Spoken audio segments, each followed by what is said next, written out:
नमस्कार तथा सुप्रभात। काया कैरनमा तपाईलाई साथी जानुका दुवाडीसँगै मिलन तिमिल सिन्हाको स्वागत छ। काया कैरन उज्यालो रेडियो नेटवर्क सँगै उज्यालो अनलाइन र मोबाइल एप्लिकेसनबाट एकसाथ प्रसारण भइरहेको छ। आज 2078 साल भदौ 5 गते शनिबार साउन शुक्ल पक्षको चतुर्दशी तिथि सन् 2021 अगस्त 21 तारिक। काया कैरन सुरु गरौं मुख्य खबरका शीर्षकहरूबाट। कानून पालना नगरी सरकारी ढुकुटी खर्च गर्ने प्रवृत्तिसँगै बेरुजु पनि झन बढ्दो, पालिकाको खर्च गाडीदेखि साडीसम्म। कक्षा 10 मा पढ्ने आधा विद्यार्थीको सिकाइ स्तर अति कमजोर, समग्र शिक्षा प्रणाली नै सुधार गर्न शिक्षाविदको सुझाव। कैलालीमा विषादी रहित कृषि उत्पादनलाई प्रोत्साहन गर्न प्राङ्गारिक खेतीलाई जोड, अर्गानिक उत्पादनमा किसानको आकर्षण। 100 वटा ट्रे खरिद गर्यो, 200 वटा क्रेट खरिद गर्यो, 3 वटा बोरिङ हाल्यो, सहज भयो। अफगानिस्तानमा आफूहरूको शासन स्वीकार गर्न अन्तर्राष्ट्रिय समुदायलाई तालिबानको अपील, महिलाको पढ्ने लेख्ने र काम गर्ने अधिकारको समर्थन गर्ने भनाई। र फिफाको महिला वरियतामा नेपाल 1 स्थान तल। काया कैरनमा अब खबरको सिलसिला। कानून पालना नगरी सरकारी ढुकुटी खर्च गर्ने प्रवृत्तिसँगै बेरुजु पनि झन बढेको छ। बेरुजु र कारबाही गरी टुङ्गो लगाउनु पर्ने रकम 1 वर्षमा 11 अर्ब 97 करोड थपिएर 6 खर्ब 76 अर्ब 41 करोड पुगेको छ। महालेखा परीक्षकको कार्यालयले हिजो राष्ट्रपति विद्यादेवी भण्डारीलाई बुझाएको वार्षिक प्रतिवेदन अनुसार कुल बेरुजु 4 खर्ब 18 अर्ब 85 करोड र कारबाही गरी टुङ्गो लगाउनु पर्ने रकम 2 खर्ब 57 अर्ब 56 करोड रुपियाँ हो। नियम विपरीत भएको कुल खर्च गएको वर्षसम्म 6 खर्ब 64 अर्ब 44 करोड थियो। विगतमा कानून विपरीत भएको खर्च सरकारी निकायहरूले फर्स्टेट गर्न नसक्दा कुल बेरुजु अङ्क बढी देखिएको हो। यसको अर्थ सरकारी निकायहरूले विगतको बेरुजु रकम फर्स्टेट गर्न सकिरहेका छैनन् भन्ने हो, महालेखा परीक्षक टङ्कमणि शर्मा भन्नुहुन्छ। अर्कोतर्फ प्रदेश र पालिकाले गर्ने कानून विपरीतको खर्च पनि बढेको छ। 2075 को प्रतिवेदन अनुसार स्थानीय तहको बेरुजु 24 अर्ब रुपियाँ थियो। त्यसपछिको वर्ष 38 अर्ब बेरुजु र वार्षिक वर्ष 2076-77 मा यस्तो रकम करिब 41 अर्ब रुपियाँ पुगेको छ। प्रदेश अन्तर्गतका सरकारी कार्यालयमा समेत यस्तै अवस्था छ।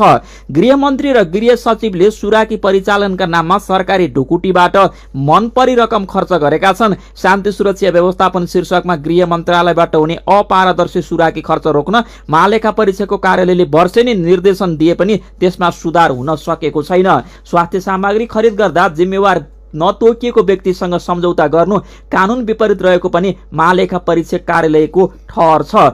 पालिकाले आर्थिक वर्ष 2076-77 मा ऐन विपरीत करोडौं रुपियाँ खर्च गरेका छन्। साडी, कुर्ता, ग्यास चुलो, ड्रोन, मोबाइल खरिददेखि सल्लाहकार र स्वकीय सचिव नियुक्त गरेर ऐन विपरीतका रकम खर्च गरेको पाइएको महालेखा परीक्षकको 58 प्रतिवेदनमा उल्लेख छ। पालिकाले आफ्नै सेवा सुविधा बढाएको र सार्वजनिक खरिद ऐन विपरीत भुक्तानी रकम खर्च गरेर आर्थिक ऐन तथा कार्यविधिहरू उल्लङ्घन गरेको लगायतका अचम्म लाग्दा योजना सञ्चालन गरेको पाइएको छ। ऐन नियम र कार्यविधिको व्यवस्था गरेर सवारी साधन खरिद, सार्वजनिक खरिद ऐन विपरीत भुक्तानी, पोसाक, चाडपर्व खर्च, बैठक भत्ता, स्वकीय सचिव एवं सल्लाहकारलाई पारिश्रमिक, मेसिनरी औजारीको प्रयोग लगायतका शीर्षकहरूमा ऐन विपरीत खर्च भएको प्रतिवेदनमा उल्लेख छ। शिक्षा मन्त्रालय मातहतका निकाय भन्दा यस अन्तर्गतका विश्वविद्यालय, प्रतिष्ठान, बोर्ड र संगठित संस्थामा अनियमितता र बेरुजु बढेको पाइएको छ। कतिपय विद्यालयले पढाइ नभए पनि करोडौंको खाजा खर्च गरेको उल्लेख छ। सरकारले कोरोना भाइरसको उद्गम स्थल वुहानबाट नेपाली नागरिकलाई उद्धार गरेर काठमाडौँ ल्याउँदा प्रति व्यक्ति 7,10,000 रुपियाँ खर्च गरेको पाइएको छ। सडक विभाग र मातहतका कार्यालयबाट व्यवस्थापन भएका सडक तथा ठेक्का प्रदेश सरकारलाई हस्तान्तरण गर्न ढिलाइ हुँदा 536 वटा ठेक्का पनि अलपत्र परेको छ। किसानलाई प्रोत्साहन गरी उत्पादन र उत्पादकत्व बढाउन सरकारले कृषि क्षेत्रमा हरेक वर्ष अरबौं रकम खर्च गरे पनि व्यथिति तिर्न नसकेको प्रतिवेदन महालेखा परीक्षकले देखाएको छ। नेकपा एमाले विभाजन हुँदा तेस्रो धारका रूपमा उभिएका नेताहरू अझै एकताका लागि भन्दै छलफलमा जुटिरहेका छन्। हिजो नेपाल पक्षको साथ छाडेका नेताहरूले अझै पनि एकताको सम्भावना कायमै रहेको भन्दै छलफल गरेका हुन्। उनीहरूले यसअघि भएको सहमति जस्ताको त्यस्तै कार्यान्वयन गर्न पनि अध्यक्ष केपी शर्मा ओलीलाई अल्टिमेटम दिएका छन्।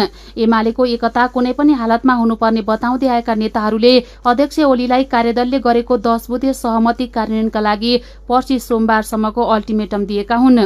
माधव नेपाल र महन्त ठाकुरको नेतृत्वमा गठन गरिएको दुवै पार्टीको नाम परिवर्तन भएका छन्। निर्वाचन आयोगले सर्वोच्च अदालतको फागुन 23 गतेको फैसला अनुसार एउटा पार्टीको नाममा विशेषण झुण्ड्याएर अर्को पार्टीको नाम राख्न नमिल्ने बताएपछि यसअघिका नाम परिवर्तन गरिएको हो। जसअनुसार माधव कुमार नेतृत्वमा रहेको नेकपा एमाले समाजवादी पार्टीको नाम परिवर्तन गरी नेकपा एकीकृत समाजवादी राखिएको छ। यसैगरी ठाकुर नेतृत्वको जसपा समाजवादी पार्टीको पनि नाम बदलेर लोकतान्त्रिक समाजवादी पार्टी बनाइएको छ। निर्वाचन आयोगले नयाँ गठन गरिएका दुवै पार्टीको शनाखतका लागि भदौ 9 गते बोलाएको छ। कायाकैरनमा सुदूरपश्चिम प्रदेशमा प्राङ्गारिक कृषि उत्पादनलाई जोड दिन थालिएको रिपोर्टसँगै खबरको सिलसिला बाँकी नै छ, सुन्दै गर्नुहोला। उज्यालो रेडियो नेटवर्कसँगै उज्यालो अनलाइन र मोबाइल एप्लिकेशनमा प्रसारण भइरहेको कायाकैरनमा तपाईंलाई फेरि स्वागत छ। यतिन्जेल हामीले कानून पालना नगरी सरकारी ढुकुटी खर्च गर्ने प्रवृत्तिसँगै बेरुजु झन बढ्दो 10 बुँदे सहमति कार्यान्वयन गर्न ओलीलाई एमालेका तटस्थ नेताहरूको आग्रह लगायतका खबर प्रस्तुत गर्यौं। अब बाँकी खबर। कक्षा 10 मा पढ्ने आधा विद्यार्थीको सिकाइ स्तर अति कमजोर रहेको पाइएको छ।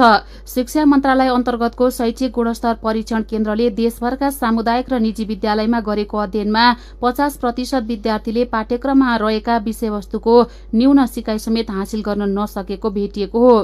केन्द्रले कक्षा 10 को विज्ञान, अंग्रेजी, गणित र नेपाली विषयको सिकाइ स्तरको मापन गरेको थियो। यी 4 विषयमा औसत सिकाइ स्तर 50% मात्रै रहेको केन्द्रका महानिर्देशक शिव प्रसाद सापकोटाले जानकारी दिनुभयो। अध्ययनका क्रममा विज्ञान विषयमा सबैभन्दा बढी विद्यार्थी कमजोर रहेको पाइएको छ। त्यसपछि क्रमशः अंग्रेजी, गणित र नेपाली विषयमा विद्यार्थी कमजोर रहेका छन्। अंग्रेजीमा 51, गणितमा 46 र नेपालीमा 37% विद्यार्थीको सिकाइ स्तर ज्यादै कमजोर रहेको छ। गणितमा 24, नेपालीमा 23 र अंग्रेजीमा 18% विद्यार्थीले पाठ्यक्रम अनुसार सिकाइ उपलब्धि हासिल गरेका छन्। नेपालीमा 39, गणितमा 31 र अंग्रेजीमा 30% विद्यार्थी कक्षा 10 को पाठ्यक्रम भन्दा पनि उच्च सिकाइ उपलब्धि प्राप्त गर्ने क्षमताको रहेको केन्द्रले जनाएको छ। शिक्षाविद विनय कुशेत समग्र शिक्षा प्रणालीमै सुधार नभएसम्म सिकाइको उपलब्धि उल्लेखीय सुधार नहुने बताउनुहुन्छ। शिक्षण गर्ने विधि नै परम्परावादी हुँदा सिकाइ स्तर माथि उठ्न नसकेको उहाँले औल्याउनु भएको छ। कक्षा कोठाको पठन पाठनको तौर तरिका परिवर्तन हुनुपर्छ। उहाँले भन्नुभयो, विद्यालय, शिक्षक, कक्षा कोठा, पाठ्यक्रमदेखि नै सुधार हुनु आवश्यक छ। शिक्षणमा नयाँ विधि र प्रविधिको प्रयोग गर्नुपर्ने उहाँले बताउनुभयो। शिक्षकलाई क्षमतावान बनाउन सके सिकाइमा सुधार गर्न सकिने कुशेतको सुझाव छ।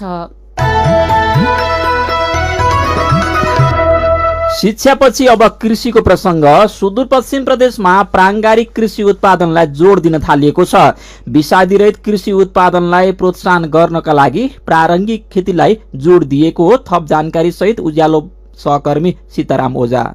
कञ्चनपुरका 40 जना किसान प्राङ्गारिक खेतीतर्फ आकर्षित भएका छन्। कञ्चनपुरको शुक्लाफाटा नगरपालिका साथ सिमलफाटाका किसानहरू समूह बनाएर प्राङ्गारिक तरकारी उत्पादनमा लागेका हुन्। दुर्गा भगवती महिला समूहमा आबद्ध 40 जना किसानले रासायनिक मल र विषादीको प्रयोग बिना 4 बिघामा प्राङ्गारिक तरकारी खेती गर्दै आएका छन्। समूहकी अध्यक्ष बसन्ती विष्ट 21 वटा टन्नेलहरू बनायौं, 13 वटा भर्मिक सेटहरू गण्यौलाको, 13 गोठ सुधार, 6 वटा ट्रे खरिद गर्यौं, 200 वटा क्रेट खरिद गर्यौं, 3 वटा बोरिङ हाल्यौं। किसानहरूले तरकारी बालीमा जैविक मलको प्रयोग गर्दै आएका छन्। उनीहरूले जैविक मल पनि आफै उत्पादन गर्दै आएका छन्। त्यसका लागि किसानहरूले गडेउला मार्फत जैविक मल उत्पादन गर्दै आएका छन्। उनीहरूले कृषि उत्पादनहरूमा बजारमा पाउने रासायनिक मल नहालेर आफै उत्पादन गरेको मल प्रयोग गर्दै अर्ग्यानिक तरकारी उत्पादन गरिरहेका हुन्। दुर्गा भगवती महिला समूहका सदस्य पदम भट्ट यो बनाउनका लागि सुरुमा हामीले बालुवा माटो राख्यौं, गोठे मल राख्यौं, केराको बोक्राहरू राख्यौं, पात पतंग सुकेको झारहरू गणेउला छर्केर राखिएको हो। भोलिका दिनमा आफै यसबाट उत्पादन पनि वृद्धि हुन्छ।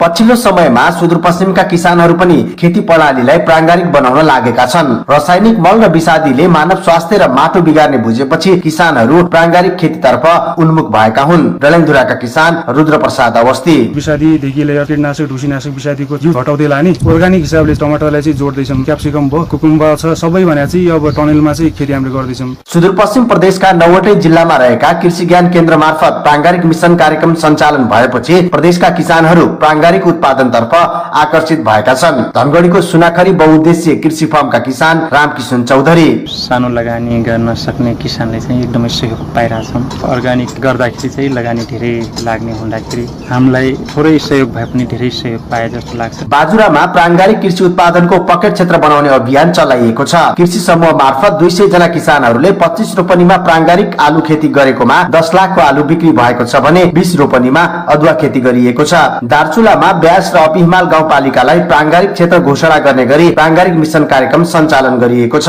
रोटीमा 40 रोपनीमा प्राङ्गारिक आलु तथा 100 रोपनीमा प्राङ्गारिक सिमी खेती गरिएको छ। प्राङ्गारिक कृषितर्फ किसानको आकर्षण बढ्नुका साथै यसको बजारीकरण समेत हुन थालेकाले आगामी दिनहरूमा प्राङ्गारिक कृषि उत्पादनले राम्रो बजार पाउने अपेक्षा गरिएको छ। कृषि ज्ञान केन्द्र डोटीका प्रमुख नरेन्द्र पनेरू बजारमा प्राङ्गारिक उत्पादनको नर्मल उत्पादन भन्दा अलि महँगो हुने भएकोले यसमा चाहिँ कृषकहरूको आर्थिक स्थिति सुधार हुनेछ भन्ने हामीले अपेक्षा लिएका छौँ। प्रणिलधुरा र बझाङका 3वटा पालिकामा प्राङ्गारिक खेती प्रणाली अपनाइएको छ। बैतडीका 3वटा पालिकाका 6 ठाउँमा र अछामका 3 पालिकाका 3 ठाउँमा फरक फरक रूपमा प्राङ्गारिक खेती गरिएको छ। किसानहरूले आफ्ना उत्पादन बजारमा बिक्री गरी लाभ समेत लिन थालेको बताउनुहुन्छ कृषि ज्ञान केन्द्र अछामका प्रमुख छपेन्द्र प्रसाद शर्मा। शुद्ध गाई गोरुको मलबाट उत्पादन भएका यी कृषि उपजहरूलाई बजारमा लैजाँदा स्वास्थ्यको दृष्टिकोणले पनि राम्रो हुने, बढी मूल्य पनि पाउन सकिने भएको हुनाले हामीले पहाडी जिल्लाहरूमा प्राङ्गारिक खेतीमा बढी जोड दिनुपर्छ। प्राङ्गारिक मिशन कार्यक्रम अन्तर्गत किसानलाई प्राङ्गारिक खेतीको प्रयोगात्मक तालिम तथा कम्पोस्ट मल, गडेउला मल, हरियो मल उत्पादन गर्ने सिप सिकाइएको छ। यसबाट किसानलाई प्राङ्गारिक खेतीतर्फ लाग्न सहयोग पुगेको बताउनुहुन्छ भूमि व्यवस्था, कृषि तथा सहकारी मन्त्रालयका सचिव डाक्टर किशनलाल भट्ट। मानव स्वास्थ्यको संरक्षणका लागि परम्परागत ज्ञान सिपहरू थियो नि विगतमा, त्यसलाई केही हदमा कन्टिन्युएसन तर्फ पनि लग्दै जाने, मानव स्वास्थ्यको लागि सुरक्षित उत्पादन तर्फ जानलाई यो प्रारम्भिक अभ्यासको रूपमा संघीय सशस्त्र अनुदान अन्तर्गत कार्यक्रम सुरु। काया कैरनमा मेरो पनि भन्नु छ र कार्टुनसँगै खबरको सिलसिला बाँकी नै छ, सुन्दै गर्नुहोला।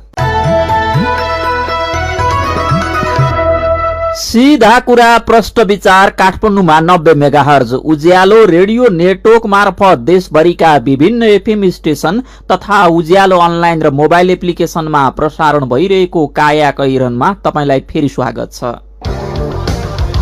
मेरो पनि भन्नु छ। अफगानिस्तानमा रहेका नेपालीको छिटोभन्दा छिटो उद्धार गर्न आग्रह गर्दै कल्पना खरेल लेख्नुहुन्छ, परदेश भनेको परदेश नै हो, जस्तो सुकै राम्रो देश किन नहोस्, आफूले सोचे जस्तो हुँदैन, त्यसमा पनि अफगानिस्तान।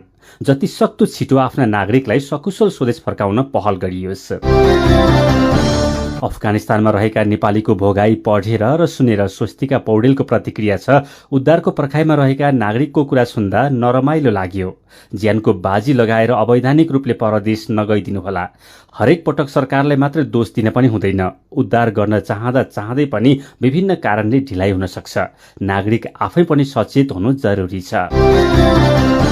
अफगानी खेलाडी जाकी अनवारीको उडिरहेको विमानबाट खसेर ज्यान गएको बारे लीलाराम पाण्डे लेख्नुहुन्छ, कुनै पनि देशको माटो खराब हुँदैन, खराब हुन्छ त केवल शासन पद्धति। त्यही शासकीय दुर्दशाले नागरिक सहित देशका गहना प्रतिभा समेत अछुतो रहन सक्दैनन्। यसको ज्वलन्त उदाहरण बनेका छन् अफगानी खेलाडी जाकी अनवारी। अनि अमृत मरर प्रश्न गर्नुहुन्छ, विभिन्न वर्गलाई खोप दिएको भन्ने खबर सुन्न पाइन्छ। केन्द्रमुखी खोप अभियान मात्र प्रभावकारी हुँदैन, हामीले पनि छिटोभन्दा छिटो खोप लगाउन पाउनु पर्यो सरकार। विचारका लागि तपाईलाई धन्यवाद। मेरो पनि भन्नु छ। मेरो पनि भन्नु छ प्रस्तुत गर्दै हुनुहुन्थ्यो साथी भोजेन्द्र बस्नेत। काया कैरनमा अब विदेशको खबर। तालिबानले आफू विरुद्ध बढ्दै गएको विरोधका बावजुद अन्तर्राष्ट्रिय समुदायलाई अफगानिस्तानमा तालिबानी शासन स्वीकार गर्न अपील गरेको छ। एक टेलिभिजन अन्तर्वार्ताका क्रममा तालिबानी प्रवक्ता सुहैल शहीनले अन्तर्राष्ट्रिय समुदायमा अफगानिस्तानमा तालिबानी शासन स्वीकार गर्न आग्रह गर्नुभएको बीबीसीले जनाएको छ। शहीनले तालिबानी शासनमा अफगान महिलाको जीवनप्रति जनाइएको चिन्ता निराधार रहेको बताउनु भएको छ। तालिबानले महिलाको काम गर्ने र पढ्न लेख्न पाउने अधिकारको संरक्षण गर्ने जनाएको छ। तालिबानले महिलाहरूको पढ्ने, लेख्ने र काम गर्ने अधिकार खोज्न सक्ने भन्दै अन्तर्राष्ट्रिय समुदायमा विरोध भइरहेका छन्। अफगानिस्तानको पुनर्निर्माणमा सबै देशको सहयोगको आवश्यकता रहेको भन्दै विभिन्न देशको सहयोगको आवश्यकता भएको पनि शहीनले बताउनु भएको छ। अब खेल खबर। फिफाको महिला वरियतामा नेपाल 1 स्थान तल झरेको छ। विश्व फुटबलको सर्वोच्च निकाय फिफाले जारी गरिएको वरियतामा नेपाल 1 स्थान तल झरेको हो। यसअघि 100औं स्थानमा रहेको नेपाल नयाँ वरियतामा 101औं स्थानमा पुगेको छ। यस्तै पाकिस्तान र वेस्ट इन्डिज बीचको दोस्रो टेस्ट क्रिकेट अन्तर्गत राति भएको खेलमा पाकिस्तानले 212 रन बनाएको छ। यी दुई टोली बीचको दोस्रो टेस्टमा पाकिस्तानले 212 रन बनाएको हो। कायाकैरनमा केही खबर संक्षेपमा। अफगानिस्तानबाट उद्धार भएर हिजो बेलुकीसम्म 470 जना नेपाली स्वदेश फर्किएका छन्। नेपाली सेनाको भरतपुर ब्यारेकबाट झट्टै 2.5 वर्ष अघि नै चोरी भएको एमएमजी हतियार प्रयोग गरी 1 महिना अघि सेनाकै एक हुद्दाको हत्या भएको थियो। तर त्यो हतियार सेनाको ब्यारेकबाट कसले चोर्यो त? एमएसजी चोर्नेले नै मुद्दाको हत्या गरेको प्रहरी अनुसन्धानमा खुले पनि आरोपमा 2.5 वर्षदेखि अन्य 2 सैनिकले सजाय भोगिरहेका छन्। कायाकैरनमा अब पालो आयो उखानको। बढ्न नसके पनि अड्न सक्नुपर्छ। उज्यालो रेडियो नेटवर्कबाट प्रसारण भइरहेको कायाकैरन सक्नु अघि मुख्य खबर फेरि एकपटक। कानून पालना नगरी सरकारी ढुकुटी खर्च गर्ने प्रवृत्तिसँगै बेरुजु पनि झन बढ्दो। पालिकाको खर्च गाडीदेखि साडीसम्म। कक्षा 10 मा पढ्ने आधा विद्यार्थीको सिकाइ स्तर अति कमजोर। समग्र शिक्षा प्रणाली नै सुधार गर्न शिक्षाविदको सुझाव। सुदूरपश्चिममा विषादी रहित कृषि उत्पादनलाई प्रोत्साहन गर्न प्राङ्गारिक खेतीलाई जोड। अर्गानिक उत्पादनमा किसानको आकर्षण। अफगानिस्तानमा आफूहरूको शासन स्वीकार गर्न अन्तर्राष्ट्रिय समुदायलाई तालिबानको अपील। महिलाको पढ्ने लेख्ने र काम गर्ने अधिकारको समर्थन गर्ने भनाई। र फिफाको महिला वरियतामा नेपाल 1 स्थान तल। अब कार्टुन। रवि मिश्रले केही दिन अगाडि बनाउनु भएको एउटा कार्टुन लिएका छौं। प्रधानमन्त्री देउबालाई यो कार्टुनले व्यङ्ग्य गरेको छ। यहाँ प्रचण्ड र देउबा सँगै छन्। प्रचण्डलाई साथमा लिएर सिंहदरबार छिरेका देउबा अरूभन्दा फरक देखिन भन्दै खुट्टा ठाडो पारेर उँधो बुन्टो लगाएर उभिएका छन्। अनि प्रचण्डसँग भन्दैछन्, नयाँ ढङ्गले त उभियो, तर अघि बढ्ने चाहिँ कसरी त? आजको कायाकैरन सकिएको छ। कायाकैरनबाट प्राविधिक साथी प्रवीण श्रेष्ठसँगै हामी पनि बिदा माग्छौं। कायाकैरन सुन्नु भएकोमा तपाईलाई धन्यवाद। कोरोना संक्रमणबाट बच्न सकेसम्म घरभित्रै बसौं। काम विशेषले घर बाहिर निस्कनु परेमा मास्क लगाउन नबिर्सौं। नमस्कार।